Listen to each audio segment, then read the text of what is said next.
ایک دفعہ کا ذکر ہے کہ ڈاکوؤں کا ایک گروہ ڈاکہ زنی کے ارادے سے ایک ایسے مقام پر پہنچا جہاں کھجور کے 3 درخت موجود تھے۔ ان میں سے ایک درخت خشک تھا اور 2 درخت پھلدار تھے۔ ڈاکو جب آرام کرنے کے لیے اس مقام پر لیٹے تو ڈاکوؤں کے سردار نے دیکھا کہ ایک چڑیا پھلدار درخت سے اڑتی ہے اور خشک درخت پر جا بیٹھتی ہے، اور تھوڑی دیر کے بعد وہ چڑیا پھر اس ہی پھلدار درخت پر اڑ کر آتی ہے، اور تھوڑی دیر کے بعد دوبارہ سے وہ اس خشک درخت پر جا بیٹھتی ہے۔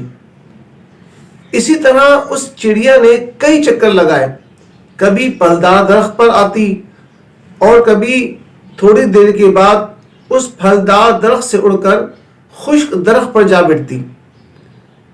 یہ معاملہ دیکھ کر ڈاکوؤں کے سردار کو تجسس پیدا ہوا اور وہ اس خشک درخت پر چڑھ گیا۔ جب وہ چڑھا تو کیا دیکھتا ہے کہ ایک اندھا سانپ اس خشک درخت کی اوپری ٹہنی پر بیٹھا ہوا ہے اور منہ کھولے ہوئے۔ یہ منظر دیکھ کر وہ حیران رہ گیا کہ ایک چڑیا وہ کچھ نہ کچھ لاتی ہے اور اس اندھے سانپ کے منہ میں ڈال دیتی ہے۔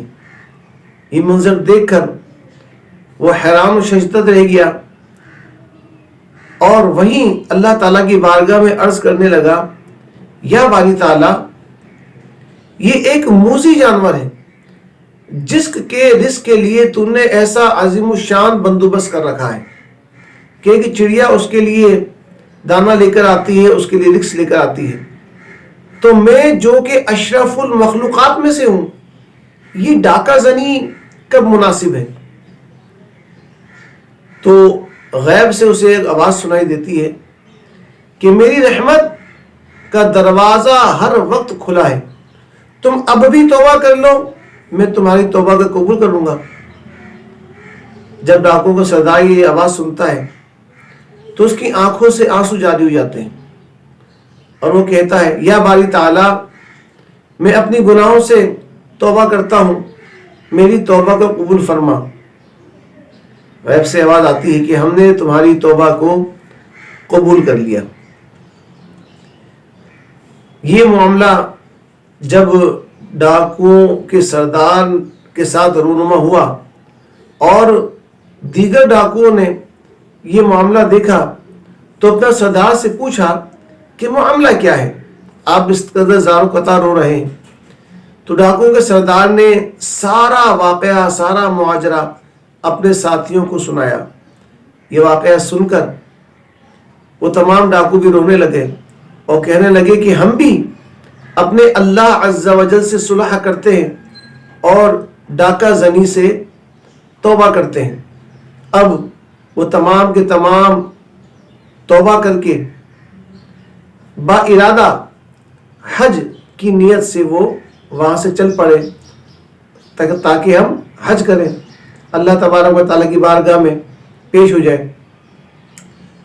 جب وہ 3 دن مسلسل مسافت کرتے رہے تو 3 دن کے بعد وہ ایک گاؤں میں پہنچے جہاں ایک اندھی بڑھیا عورت اس سردار کا نام لے کر پکار رہی تھی، کیا تم میں وہ شخص موجود ہے؟ کیا تم میں وہ شخص موجود ہے؟ جب ڈاکو نے سردار کا نام اس بڑھیا سے سنا تو پریشان ہوئے، حیران ہوئے۔ بالآخر وہ ڈاکوؤں کا سردار آگے بڑھا اور اس اندھی بڑھیا سے کہنے لگا کہ ہاں میں وہ شخص ہوں، کہو کیا کہنا ہے۔ تو وہ بڑھیا عورت اندر داخل ہوتی ہے گھر کے اندر اور اندر سے ایک لباس لے کر آتی ہے اور کہتی ہے کہ کچھ روز قبل میرے بیٹے کا انتقال ہو گیا ہے اور 3 دن سے نبی کریم صلی اللہ علیہ وآلہ وسلم متواتر میرے خواب میں تشریف لا کر فرماتے ہیں اور مجھے حکم دیتے ہیں کہ وہ آ رہا ہے، یعنی اس ڈاکو کے سردار کے بارے میں کہ وہ آ رہا ہے تو یہ کپڑے یہ لباس اسے دے دینا، تو یہ لو اپنی امانت۔ وہ ڈاکو کا سردار اس نے قبول کیا، اور پھر وہ وہی کپڑے پہن کے، جو وجد کی کیفیت اس میں ہو گئی، تو پھر وہ وہی کپڑے زیبتن کر کے، وہی کپڑے پہن کر حج کے لیے روانہ ہوئے اور مکہ مدینہ پہنچے رحمت اللہ تعالی اجمعین۔ دیکھیے اللہ تبارک و تعالی نے کیسا بندوبست فرمایا، ان کی توبہ کا سلسلہ ہوا۔ ایک واقعہ پورا کہ اللہ تبارک و تعالیٰ نے ایک موذی، خطرناک اور خوفناک جانور سانپ، اس کے لیے ایک چھوٹی سی چڑیا، نازک سی چڑیا، وہ رزق کے لیے مقرر فرمائی، اور ڈاکوؤں نے توبہ کی، اور اللہ تبارک و تعالیٰ نے انہیں ایسا مقام عطا فرمایا، اپنے نیک بندوں میں، مقبول بندوں میں انہیں شمار کر لیا۔ تو رزق حلال کمانا ہی یہ ہمارا مقصد ہونا چاہیے، اور حرام سے بچنا چاہیے۔ کاروبار میں جھوٹ سے بچیں، بلا وجہ اس کی تعریف کرنے سے بچیں، لوگوں کو دھوکہ دینے سے بچیں۔ اگر کوئی عیب ہے چیز میں تو اس کو بیان کریں۔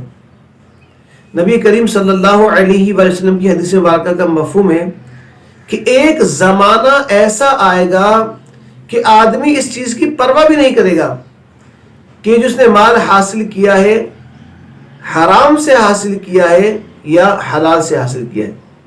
یقیناً آج وہ زمانہ آ چکا۔ آج دیکھیے لوگ اپنے کاروبار کو چمکانے کے لیے کیا کیا طریقے، کیا کیا حربے استعمال کرتے ہیں، اور اپنی چیز کو بیچنے کے لیے بے جا تعریفیں کرتے ہیں، اور دوسرے کی اچھی چیز میں بھی نقص نکالنے کی کوشش کرتے ہیں، اور جھوٹی قسموں کا تو بازار گرم کر رکھا ہے۔ جھوٹ پہ جھوٹ، جھوٹ پر جھوٹ، جھوٹ پر جھوٹ، تو کوئی عیب ہو، کوئی برائی ہو تو اسے چھپا لیا جاتا ہے، واپس کوئی کرنے آئے بعد میں تو مختلف بہانے بنائے جاتے ہیں، یہ آئٹم تو ہمارے پاس ہے ہی نہیں، ہم نے جب دیا اس میں یہ خامی تھی نہیں، یہ آپ سے خراب ہوا، وغیرہ وغیرہ۔ تو لہٰذا اگر کسی سے قرضہ لیں تو اسے واپس دینے کا ارادہ رکھیں، کسی کا پروفٹ کچھ بنتا ہے تو اسے باقاعدہ ایمانداری کے ساتھ دیں، اور سچ کے ساتھ کاروبار کریں۔ یاد رکھیے قسم مال کو بکوا دیتی ہے مگر برکت کو ختم کر دیتی ہے۔ ناپ تول برابر رکھیں، دودھ میں ملاوٹ عام سی بات ہے۔ اللہ تبارک و تعالی ہمیں ہر کام سچائی، دیانتداری اور ایمانداری کے ساتھ کرنے کی توفیق عطا فرمائے۔ یاد رکھیے واللہ خیر الرازقین، اللہ بہتر رزق دینے والا ہے، اس نے پیدا کیا ہے تو رزق بھی عطا فرمائے گا۔ رزق حاصل کرنے کے ذرائع اس کا اختیار اللہ تبارک و تعالی نے ہمیں انسانوں کو دیا ہے۔ اب جو مقدر میں ہے وہ تو ملنا ہے۔ یاد رکھیے وقت سے پہلے نصیب سے زیادہ نہ کبھی کسی کو ملا ہے نہ کبھی کسی کو ملے گا۔ جو مقدر میں لکھا ہے اللہ تعالیٰ نے مقدر کر دیا ہے وہ مل کے رہے گا۔ اب اسے حاصل ہم نے حرام طریقے سے کرنا ہے یا حلال طریقے سے کرنا ہے، جائز طریقے سے کرنا ہے، ناجائز طریقے سے کرنا ہے، اس کا اختیار اللہ تبارک و تعالیٰ نے ہمیں دیا ہے۔ اللہ تبارک و تعالیٰ ہمیں ایمانداری، دیانتداری، سچائی کے ساتھ رزق حلال حاصل کرنے کی توفیق عطا فرمائے۔ ہم سب کا خاتمہ بالخیر ایمان پر فرمائے، حرام سے محفوظ فرمائے۔ آمین بجاہ نبی امین صلی اللہ تعالی علیہ وآلہ وسلم۔